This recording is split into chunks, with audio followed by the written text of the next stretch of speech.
Should we make a start? It's a real pleasure to introduce Dr. Norman Farb, who is an assistant professor at the University of Toronto and a fellow of the Mind and Life Institute.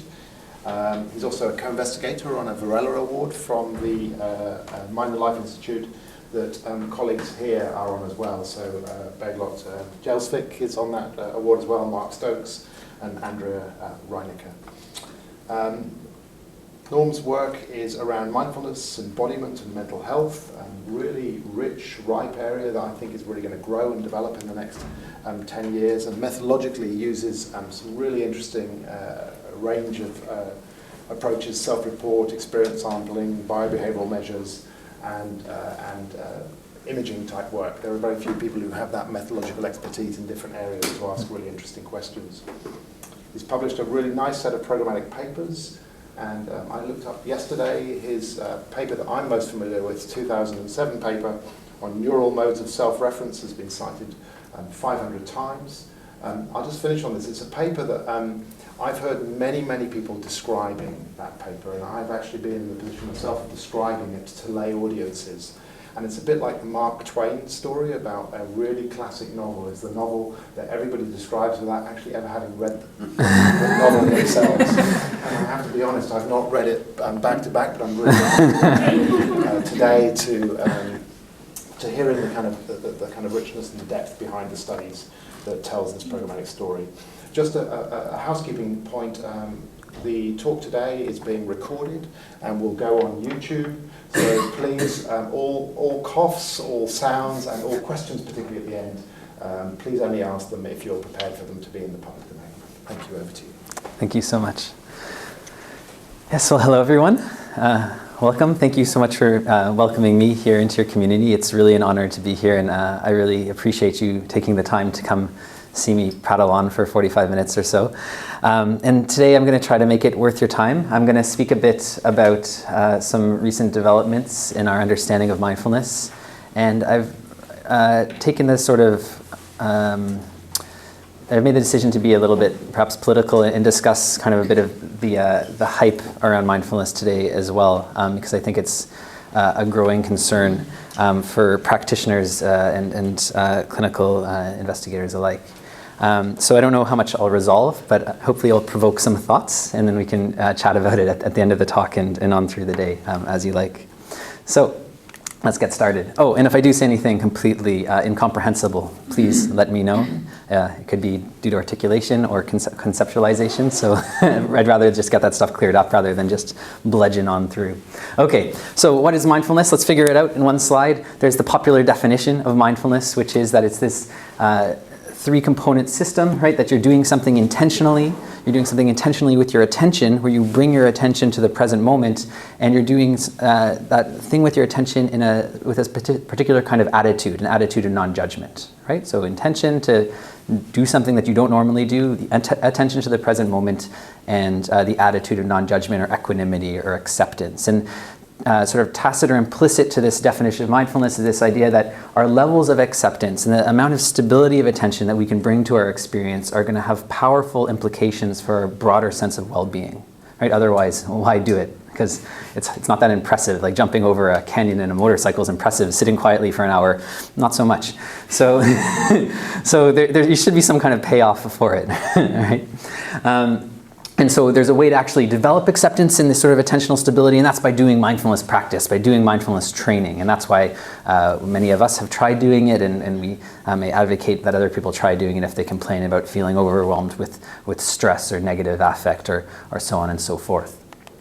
And it may seem like mindfulness is this hot new topic on the block, but if we just go through the annals of Time magazine, very popular American magazine, we can see that meditation more broadly and mindfulness in particular rears its head every 15 to 20 years or so to the point where it becomes front cover material. So this really is a perennial appeal, and some of you might say, yes, we know it rears its head every 20 years or so for about 5,000 years, but at least in popular Western culture, it really is starting to come into the public consciousness, maybe delivered by the Beatles in Maharaja, and then by, I guess, the wellspring of MBSR, mindfulness-based stress reduction, mindfulness cognitive therapy, and now by scientific research backing it up. So there's this sort of tentative romance with mindfulness in the public eye, and I think we're definitely in the midst of a heavy dating session right now, to stretch that analogy.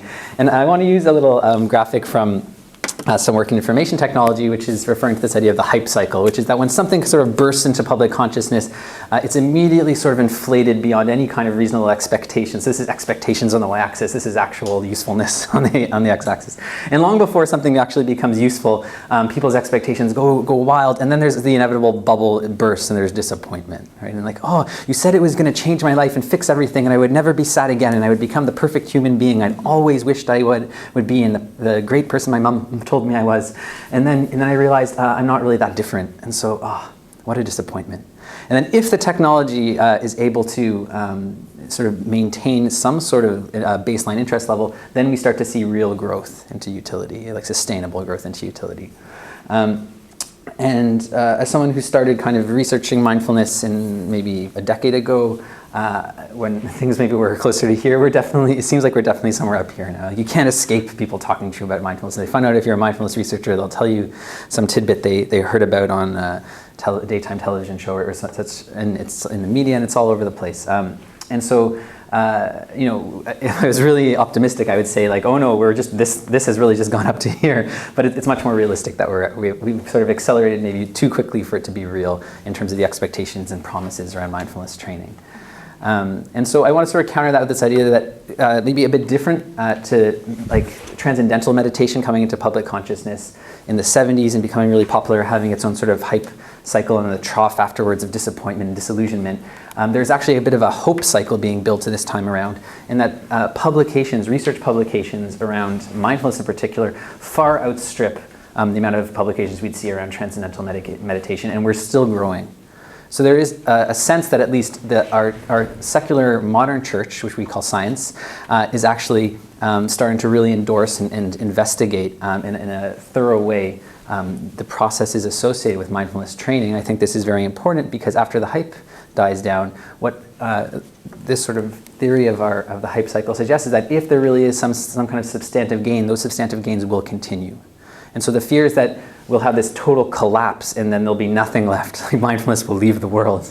Maybe are unsubstantiated, and that our fears are less and less founded the better and better the empirical and evidence-based kind of medical support there is that there actually are real benefits to mindfulness. And that sort of evidence is starting to emerge. So there have been some fairly powerful meta-analyses lately that have sort of tempered some expectations about mindfulness, but still find moderate positive effects, especially in the treatment of affective disorders and chronic pain.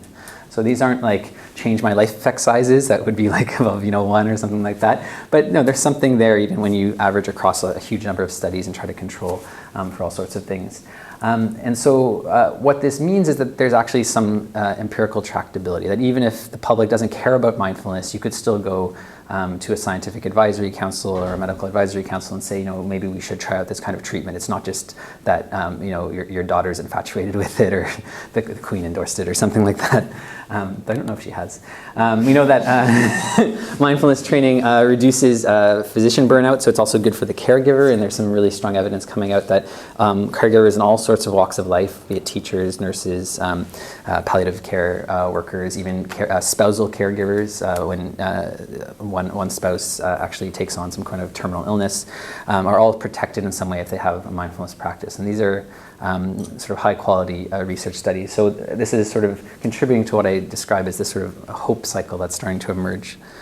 And we have, because of that, specialized programs for dealing with things like chronic pain or depression vulnerability or substance use disorder relapse starting to really come into their own, as well as perhaps suicide prevention right here, and mindful parenting and other programs that I've had the privilege to learn about over the past few days.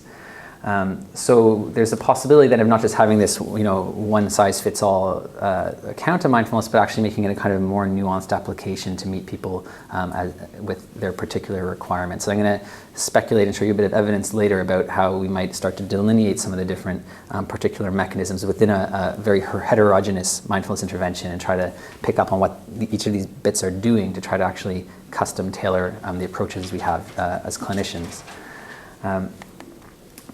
And you can make the argument, oh, we got all this nice evidence coming from clinical care, why stop there? And many people have made that argument, why not just go corporate? Why not sell this to people? This would be great.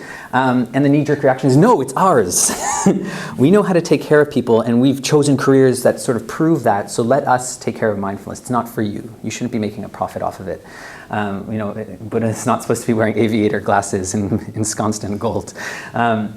And people, including psychologists, will say things like, at the most basic level, mindfulness enables you to get value for the money out of your life. Like, you're going to spend money, and what's the point if you're not going to enjoy it? So it's sort of pitching it in these kind of capitalistic, hedonistic terms. And admittedly, that's a kind of uncomfortable way to describe a process of being non-judgmental and being accepting of the world, and trying to sort of cram it into this consumerist, acquisition, social comparison kind of drama that we all sort of inhabit. And I don't want to talk too much about it, but it is a bit interesting to look at the pushback that we might have as sort of early adopters of mindfulness in secular modern society, without necessarily feeling guilt at having done the exact same thing to Buddhist practitioners 20 years ago. And for the Buddhist practitioners in the audience, you'd be saying, yes, that's right, you should apologize right now. And I guess my point here is just saying that I don't really think we're going to be able to control the spread of this sort of hype, but what we can try to do is provide perhaps some sorts of guidelines for what actually constitutes a useful application of mindfulness versus just using the brand mindfulness. And so I'd like that to sort of be a bit of the focus of the rest of my talk. And so I would say, I don't think it's a totally unreasonable fear that people have when they start seeing the monetization or corporatization of mindfulness practices.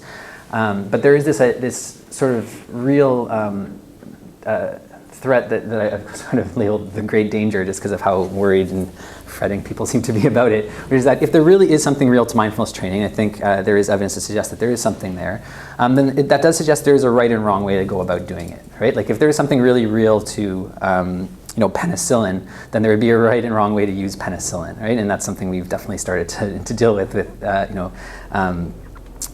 bacteria, like penicillin resistant bacteria.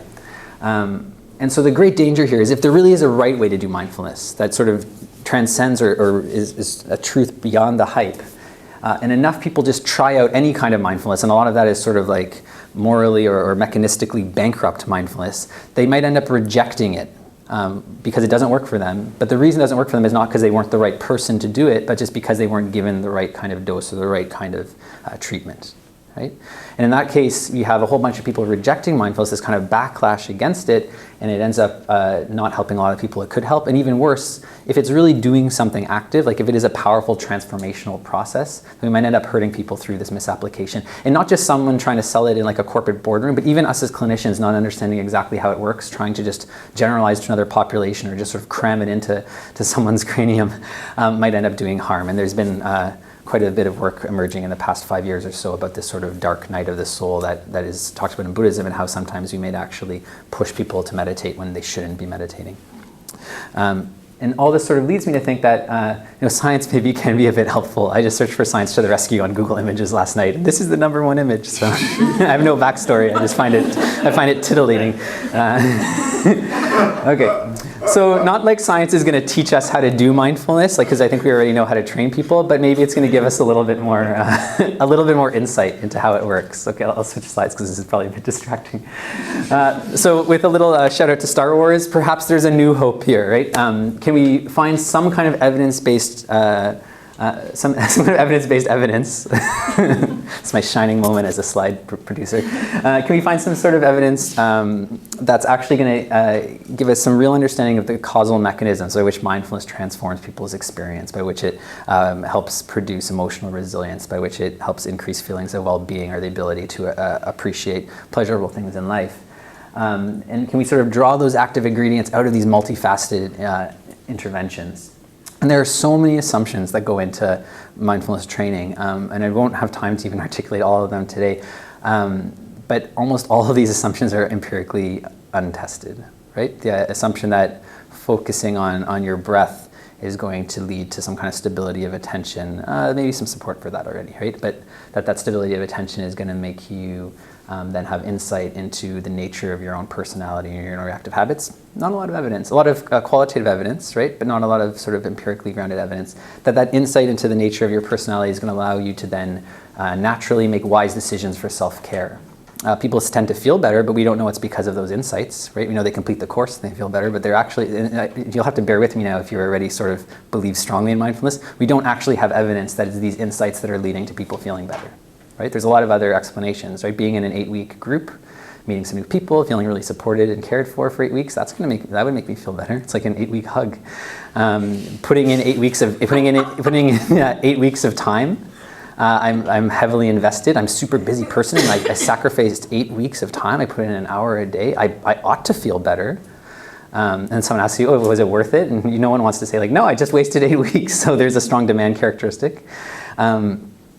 Just social isolation and getting to meet people. I guess I've already kind of touched on that point. The idea that we are actually building or changing acceptance. The idea that the meditation formal practices are helping us realize sort of submerged or hidden values that are now being allowed to come to the surface. And not a lot of evidence. So there's all kinds of assumptions, and we can go on and on and on and talk about all specific things that happen, like dialogue with teachers and all these things that we haven't really tested, and we just don't know what the active ingredients are. There's so many things that happen in an 8-week course where you're learning meditation, yoga. If it's MBCT, you're also learning some cognitive therapy. You're having dialogue with the teachers. You're doing formal practice at home. You're doing informal practice in the world where you try to take on attitudinal qualities. Perhaps you've just given people permission to try to be a different kind of person. Like you've given them a ritual that excuses them to not just be the same jerk they were the week before. So that's powerful, right? So there's all kinds of things that could be happening. I'll throw out a few questions that I've sort of tried to address with my research today, and I'll throw out a few more at the end that I think haven't really been well addressed, on top of the ones I just spouted out now. And then maybe that will give us some sort of right material for discussion. So a few questions. One question I think I've been really interested in is, isn't this just placebo effect? Like, is there an actual capacity-based change? Are we actually changing the way people see the world, or are we just kind of giving them permission and social support to be nice to themselves and other people? Why is so much focus on the body, right? Why are we always going back to the breath or the body? How many times, if you've seen a mindfulness course, has someone asked some really interesting conceptual questions, and the response is just, and what does your body feel like right now? I'm like, oh, why do you keep asking me to go to my body? What's the point of this? And is there any sort of evidence that really matters, right? Could we do mindfulness of sounds? Could we do mindfulness of lollipops? Would it be just as good? Isn't this just rebranded relaxation? I'm taking 45 minutes of the day to sit still and not worry about things, and that feels great. But is it because of the specific practices and attitudes I'm taking on, or am I just giving myself a much needed break? Is all practice good practice? Oh, you only practice 10 minutes a day? We were talking about this morning. Good for you. That's fine. You thought that it was a really pleasurable thing, and that's what makes you continue practicing. No, good for you as long as you're practicing. So is all practice the same, right? Or is there some such thing as right or wrong mindfulness in the secular modern society? Because there definitely is, according to Buddhist psychology. And how do we really know if it's working, right? How do we get beyond the demand characteristics, right? How do we deal with serious problems like the fact that most people who do an 8-week course stop practicing shortly thereafter, right? And how do we reconcile the idea that we're making these powerful, impactful social changes when there's very little longitudinal data as to what the outcomes of these interventions are and whether continued practice really matters? Not that there's no data, but not a lot. So I'll start going through some of these questions. I'll throw out a bunch of my own research because that's what I know best and like to do. And then I'll talk about a few other unresolved questions on the way. Okay, so isn't this just being nice? So a lot of my research has focused on showing that there are actually mechanistic changes in terms of the abilities people have when they participate in mindfulness programs. And most of my research has been focusing on mindfulness-based stress reduction. So that's someone signs up for an 8-week course. They show up once a week in a group setting. They learn different meditation and yoga techniques. They practice in a group. They talk about their different experiences, and to a large extent their experiences are normalized. They feel like it's okay that weird things happen during meditation.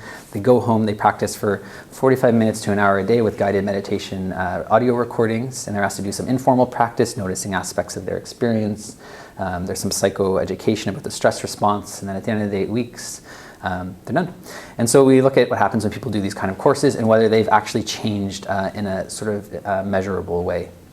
And so one of the first things we looked at is this idea that the ability to think about oneself or to relate to the self has changed, because there's this sort of lay understanding that meditation is about this sort of dissolution of the conceptual self, or getting free of the ego, or looking beyond yourself.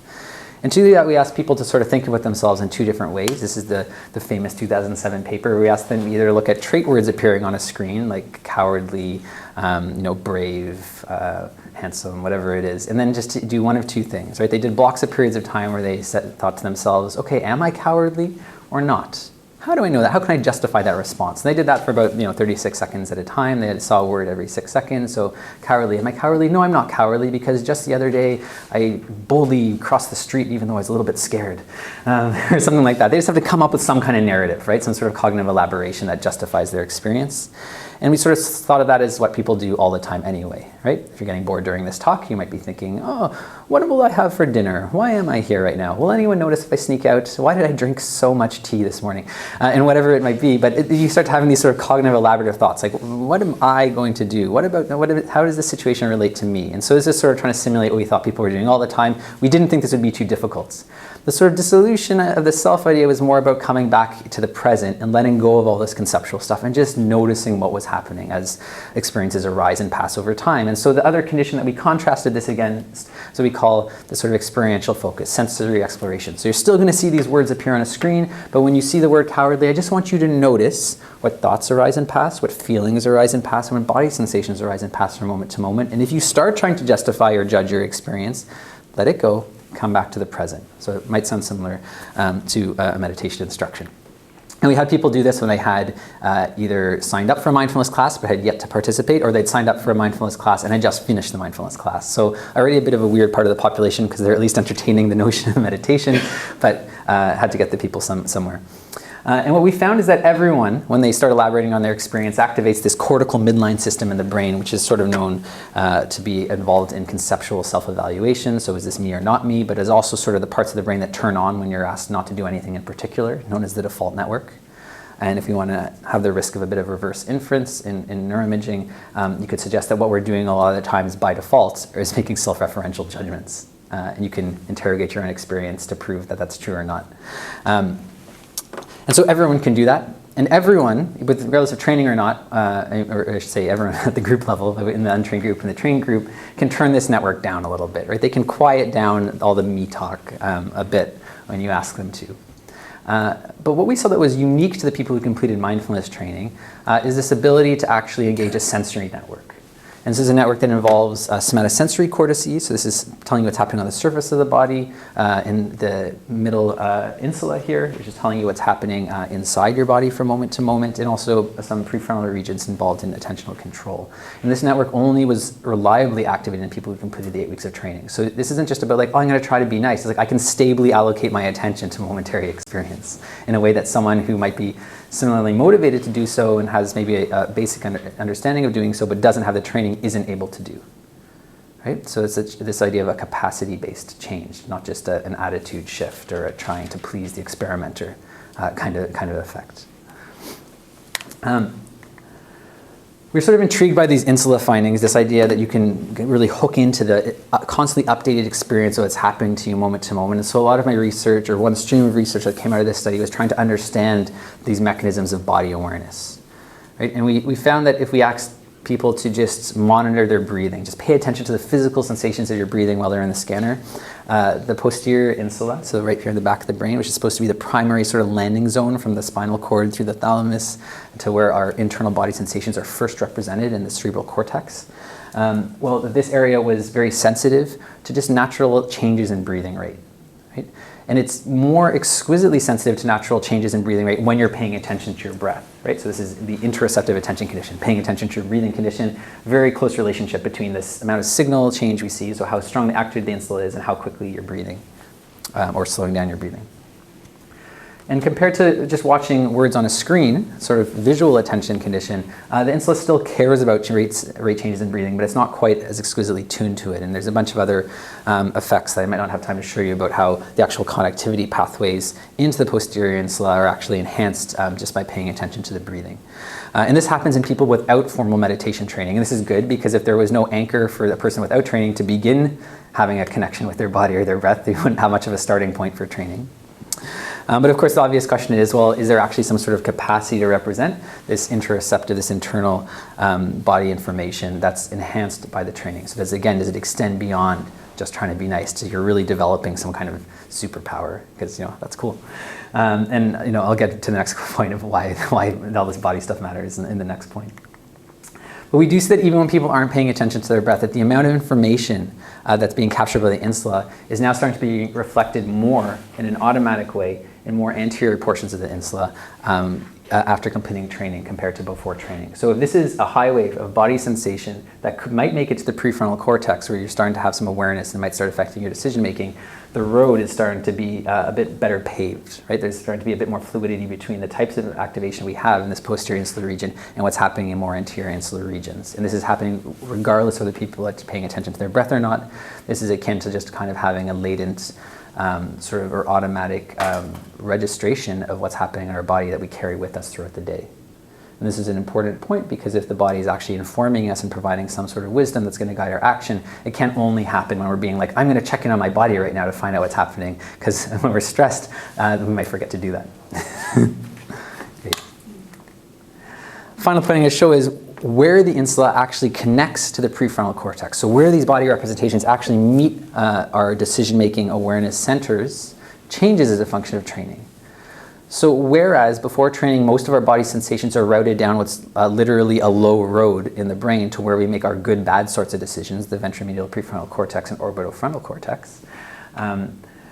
Once people have completed training, we actually see a dissolution of that connectivity pathway. So these areas stop being correlated with the posterior insula, and instead we see more connections with dorsolateral prefrontal cortex, which is more associated with just where you're trying to send your attention in a more sort of pure directed way and less in an evaluative way. So this is in keeping with this idea of bringing an attitude of acceptance or non-judgment to sensory experience. I'm getting richer signal from the primary representation cortices, and I'm not automatically sending them to the judgment centers of my brain. I'm directing this signal using a kind of more pure attentional or executive control capacity. And so all this stuff points to this idea that there may be more of a real cognitive mechanism at play than just expectancy effects, I would argue. But you might say, that's great, you've developed a superpower to bring body information in a non-judgmental way to your prefrontal cortex. Hurrah! What's the point? Right? So why are we focusing so much on the body? Shouldn't we be talking about my depression and my anger and my sadness? And so to kind of understand why mindfulness might matter for this, we started looking at this paradigm, which is known kind of as emotional reactivity. And this is the idea that most people are very good at putting a brave face onto their life experiences, right? And probably at least some of you in this room right now are struggling with some sort of affective disorder. And right now you're looking at me like, yeah, it's okay. It might not be okay, but it's okay. And so we don't really see what's going on below the surface until people get stressed out. Right? I'm a very nice person until I'm like sleep deprived and have 3 things to do, and then not a nice person. And so this emotional reactivity paradigm is this idea that if we can sort of provoke people a little bit, prod them a little bit, now we're going to start seeing the real vulnerability factors coming to the surface. And when these factors come to the surface, now we can really see whether mindfulness training matters or not. Right? It's not just in your calm, contemplative state and your privacy of your home doing some meditation or in a nice, warm, welcoming class, but when you're actually stressed out, is it making a difference to how you're representing those emotions and how you then respond to those emotions? So what we do for emotional reactivity, there's a bunch of different ways to do it, but what we chose to do in a kind of standardized way that would work in the scanner is show people film clips, and we show them either very mundane film clips from like home and garden television, so trends in wicker basket construction, perfect potted plant for summer, how aromatherapy changes the apparent size of a room, and so on and so forth. So things that are generally mildly interesting, maybe a lot interesting if you're into that specific topic, but not hugely emotionally provocative. And we contrast that against really powerful scenes of loss. So, because I was interested in trying to understand particularly depressive sort of symptoms. That's where we've had maybe the most early strong clinical evidence for mindfulness efficacy.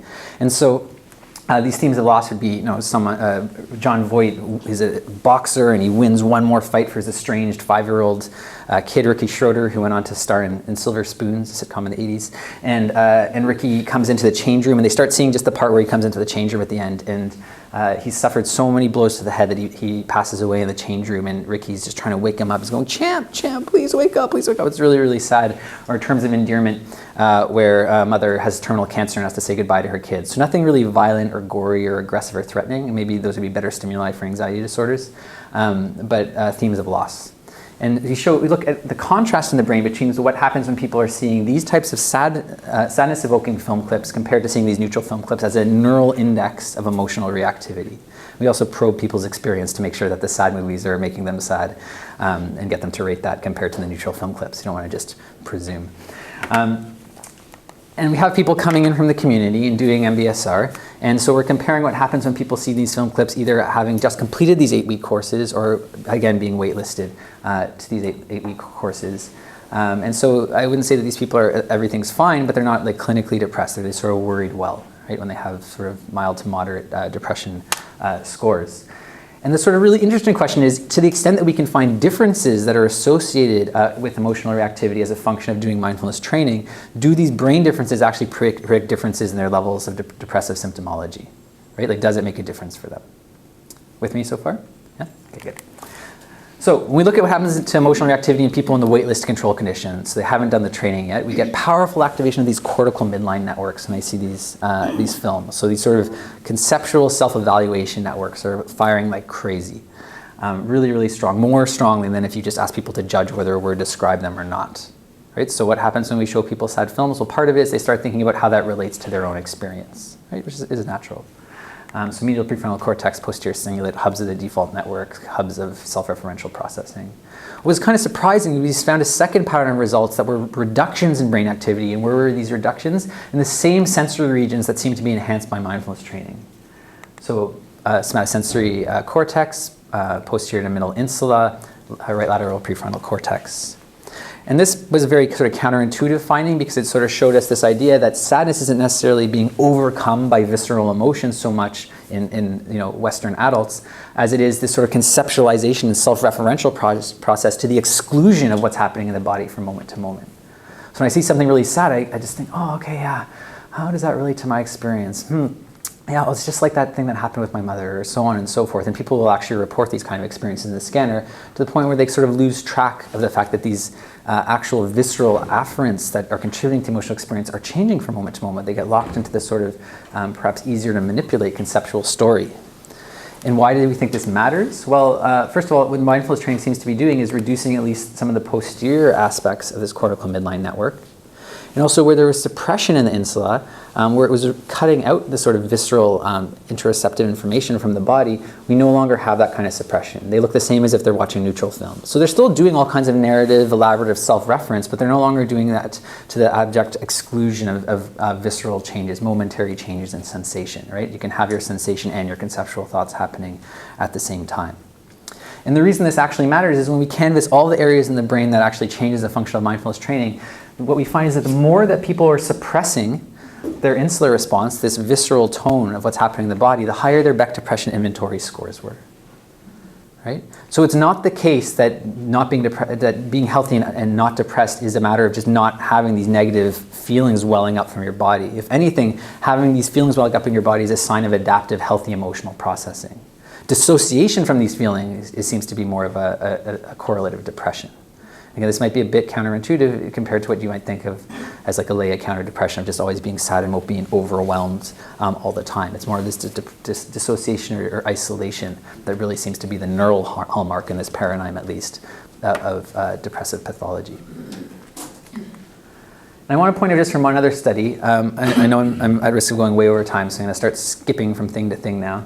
We did a study just to see what predicted people relapsing in depression, regardless of whether they did mindfulness training or not. We showed them the sad film clips, and then we followed them for 1.5 years, and these are people with a history of depression, and then we saw who relapsed and who didn't, and went back to what happened to their brains when they saw those film clips at the start of the 1.5 years, and tried to see what differentiated these people from each other, the relapsers from the people who maintained their remitted state. They maintained their healthy state.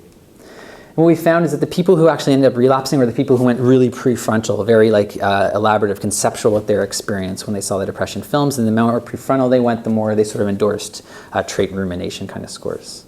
right? And we can actually predict pretty well using the brain scores above and beyond the rumination scores who's going to relapse and who wouldn't. And the people who stayed healthy, and this is without any regard to mindfulness training, were the people who activated visual cortex more when they're watching the films. The people who just watched the films and didn't try to make it mean something, didn't try to figure it out and explain it and control it with their thoughts. And that sort of activation is associated more with trait acceptance of emotion scores. And so again, what this points to is that maybe there's more roads than just focusing on the body, but it does seem to be something to this idea of distinguishing between sort of sensory processing and this kind of conceptual elaborative processing. And in depression vulnerability, at least, jumping into conceptual and elaborative processing when a lot of the concepts that someone with depression have are very disempowering, dysphoric, is sort of a maladaptive but understandable kind of tendency. Like if I could just understand why I feel this way, then I could fix it. As opposed to just being like, I wonder how I feel. I wonder how it's changing. Because when we think about like, oh, I am a depressed person, I need to fix this, that's rigid. There's no potential for it to be changing, right? So mindfulness training might seem to be doing, why all this focus on the body might be important, is instead of allowing ourselves to be sort of hijacked into a conceptual sphere as soon as we have some sort of visceral experience, this is the visceral pathway, this is the conceptual pathway, we're actually stopping the seemingly obligatory and automatic recruitment of conceptual elaboration in the face of the stressor. And just starving those resources on its own is a boon for someone who's struggling with a very strong dysphoric life story about why they're a failure or unlovable or unfit to live or so on and so forth. Right? And the focus on the body acts as an anchor for that. And we can start to see that anchoring happening in objective terms. So not just being nice, and there's something particular perhaps about anchoring in the body. There's a lot of other reasons why the body might matter in terms of revealing to us when we are stressed and letting us sort of know on a visceral level whether things are good for us or bad for us. I don't have evidence for that today, but people should keep doing that research. But sometimes it sort of suggests that no medicine is kind of the best medicine, right? And this is also apparent in anxiety disorders, or you have some kind of stressor, like, oh, my heart's kind of speeding up a little bit, and then you have a fork in the road. You either say, oh, my heart's speeding up a little bit, that's interesting, maybe it'll slow down soon, or this is the big one, I am going to die, I need to leave the room right now, catastrophization. And you can see that in terms of the overall consequence on arousal in this chart I just made up, that's sort of a devastating set of appraisals. And so just not trying to do anything with the visceral emotional experience is sometimes the best medicine for these people. And then this brings me to the third question. Well, that sounds a lot like just telling people you should just try to relax when you're stressed. So is it just the same thing as relaxation? So I'd like to answer that kind of question if I can quickly. And we know that the relaxation response, progressive muscle relaxation method, has been around since the 70s. It's very effective in affective disorders. But I have this kind of question, is it really the same thing? What if a kind of seemingly similar on the face of it therapeutic process is actually masking really distinct mechanisms of action, right? We wouldn't want to assume that everyone should just do relaxation, and perhaps we shouldn't just assume that everyone should do mindfulness if they're really doing different things. So there are dimensions of efficacy, why different treatments work is just as important as the dimensions of vulnerability I've been talking about, like the conceptualization, maladaptive response. And so I want to point out this sort of distinction using Batman, because I like comics. So there's this comic book origin story about Bruce Wayne, who's Batman's alter ego, who goes off to train in the mountains when he's trying to become Batman. And he's in the monastery in Tibet, and he comes back after a hardcore day of meditation. And the housekeeper there is like, "Oh, how's it going, Bruce?" And he's like, "Oh, it's great. I'm learning how to get distance from my emotions. I'm learning to just like push them away. They don't affect me at all." She says, "Distance from your emotion? No, Bruce." I assume Bruce kind of some sort of affectionate term. "The aim of meditation is not to escape feeling, not to push it underground. You meditate to bear witness to your emotions without judgment, because only by knowing your emotions can you avoid succumbing to them in ways that might hurt you or other people." It's not about blocking off parts of yourself. It's about letting yourself be full. It's not about just relaxing and pushing it away. It's about becoming even more full of the emotion than you would normally be. It's a completely different mechanistic process. I didn't say it, Batman learned it. So we have this research question, right? Is it relaxation, or is it this sort of let yourself be full kind of thing? And so we compared mindfulness-based stress reduction against progressive muscle relaxation. They're very, very similar interventions, right? They're almost identical in all aspects. The only difference is when you're focusing on body sensation and you notice some point of tension or discomfort, that's where the instructions start to differ. I shouldn't say that's the only difference, but that's a major difference. In mindfulness, you're asked to accept, explore, be curious and kind about the uncomfortable sensation. Most teachers aren't even comfortable with saying the word uncomfortable with the sensation, because that's already appraisal. They'll just say, do you feel any sort of intense feelings? Can you explore those feelings? And that's a bit different, to try to turn towards and explore and open up to something that's intense and really is uncomfortable. From what happens in relaxation, which is, oh, notice that you're tense there, and I want you to just send a signal into that part of your body and get rid of that tension. Seek and destroy, push it away, get rid of it. I should mention that relaxation training has a lot of assumptions in it too. We don't know that there's actually muscle relaxation happening all the time. Some of it could be a kind of psychological blocking. But the overall kind of distinction here is between turning towards, turning up the signal and turning it down. Or so the story goes, because it could just be relaxation. So we put people in the scanner, we randomize them to either do progressive muscle relaxation or mindfulness training, and we gave them a task to do in the scanner before and after doing their respective interventions. And I want to just show you quickly that we also did a ton of different symptom measures, and without going into all kinds of t-tests and stats, almost all of the symptom measures showed improvements, and they showed equal improvements depending on the intervention. So this is not a story about my mindfulness can beat up relaxation training as an intervention. The only real area where we saw a difference was in acceptance of emotion, where mindfulness training shows a significantly greater ability to improve acceptance of emotion than relaxation training, even though you're doing a lot of the same kind of things. The task we had people do in the scanner was to watch images of places and make a judgment as to whether those places were indoor or outdoor scenes. So fairly easy task, but in a sneaky psychologist kind of way, we overlaid faces on the places, and some of the faces are really sad and some of the faces were totally neutral in their expression. And we told people the faces will not help you do the task. They're just kind of distractors. Just try to ignore them as best you can and focus on doing the indoor-outdoor judgments. And indeed, they were fully counterbalanced. It doesn't help you to look at the faces at all, but yet people cannot help looking at the faces, right? When there's a sad face, people have their attention involuntarily captured by an emotional distractor. Just like you may have your attention involuntarily captured by something annoying someone said to you 2 hours ago that's preventing you from fully embracing the majesty of this talk. And so, they make more mistakes, they take longer to respond, and so it's supposed to be an analog, just how we get derailed by life stressors that stop us from actually following our true life intentions, right, in a very sort of cartoon mechanistic way. And so what we find, and so you can kind of think of this as like an accuracy cost of having your attention captured by some kind of emotional content. And so what we find is that both groups again improve on the task. The mindfulness group improves marginally more. I don't want to make too much hay about that, but they both get better. What's really interesting is how they're improving. So when we look at what's happening in their brains when they're doing this task, we do a three-way interaction between training time, so pre versus post-training, the group they're in, mindfulness versus relaxation, and whether they're seeing sad versus neutral faces. So this is going to let us isolate how the training effect is changing the way people are reacting to sad faces compared to a neutral face baseline. We find that there's in a whole brain interaction, I already sort of went through this, that we get bilateral insula being implicated as being the area of difference between these two types of training intervention. And what's driving this interaction is the mindfulness group is actually learning to respond more in the insula to the sad faces compared to neutral faces. The relaxation group is learning to respond less. And both groups are improving. So again, this is not a story about one being a better regulatory strategy than another in general, but that these can both be efficacious regulatory strategies. And I think the mindfulness stuff is exciting because it's sort of very unconventional, that you could pay more attention to an emotional distractor, like let it really in, let yourself be full, and in doing so actually be affected less by it in terms of your following your intentions and being distracted from your intentions. I'll skip over the connectivity stuff in the interest of time, but I do want to point out that this is not a trivial process. When we look at how much people improve on the task as a function of how much they improve in their ability to accept negative emotion, we see that the people who really improve in their ability to accept negative emotion actually get a lot better in the task, and the people who don't change at all in their ability to accept negative emotion improve on the task, and the people who kind of have like toe dipped in are actually the ones getting distracted. So it's not just like, it's not an easy thing to turn towards some sort of aversive emotion or experience and just let yourself be full without getting distracted. It takes some sort of proficiency or mastery, and I think it's sort of the same reason that in weeks like 2, 3, 4 of an 8-week course, we'll caution clients or patients that things might actually start to feel worse as they get better. And in my own experience as a meditator, it's been a lot more than 3 weeks of noticing all the terrible things I do and sort of shattering positive illusions. And sometimes it's hard. You need to sort of go through that before you can get to acceptance. And we can start to model that a bit too. So it's more than just this kind of not thinking. It's more than just relaxing. Right now, left clip right.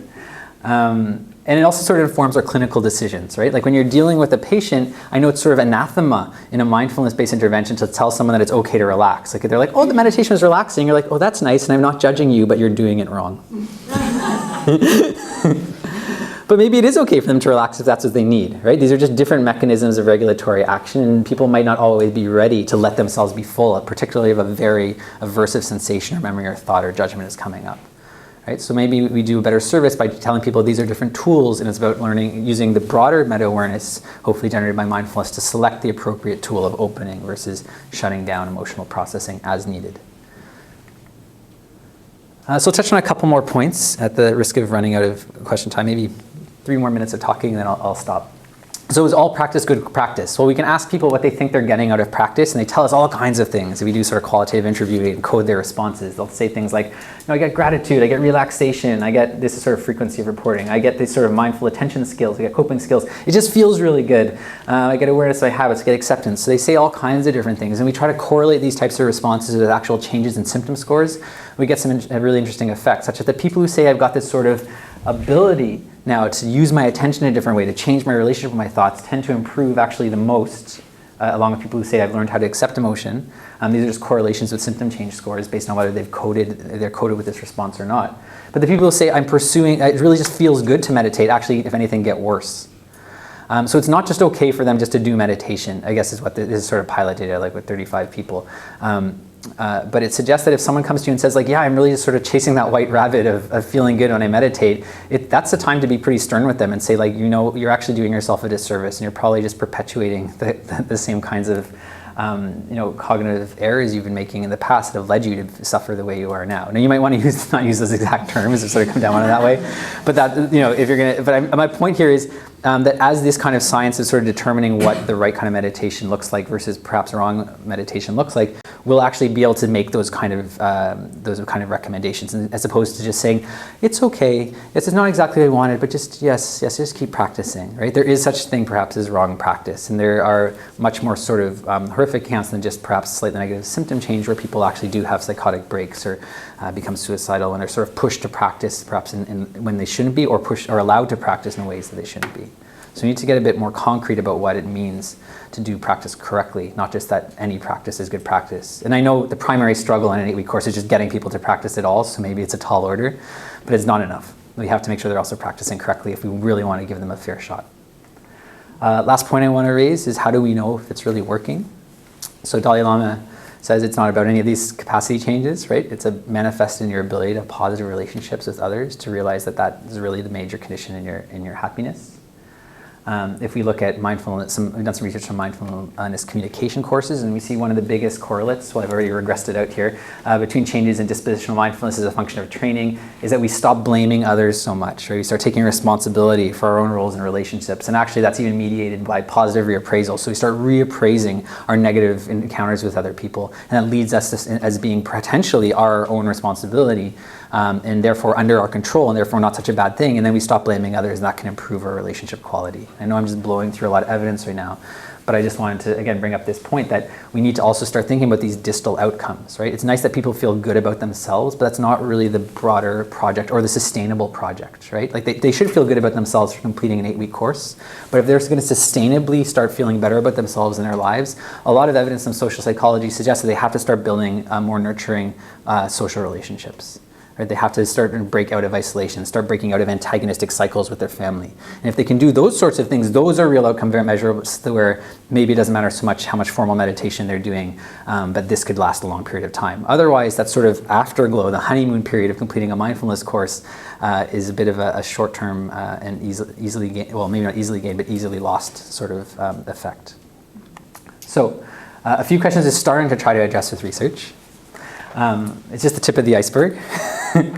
There's a couple other really important questions that we haven't touched on so much, or I haven't touched on yet. So are there actually discrete stages to proficiency and mastery, and how do we measure those stages?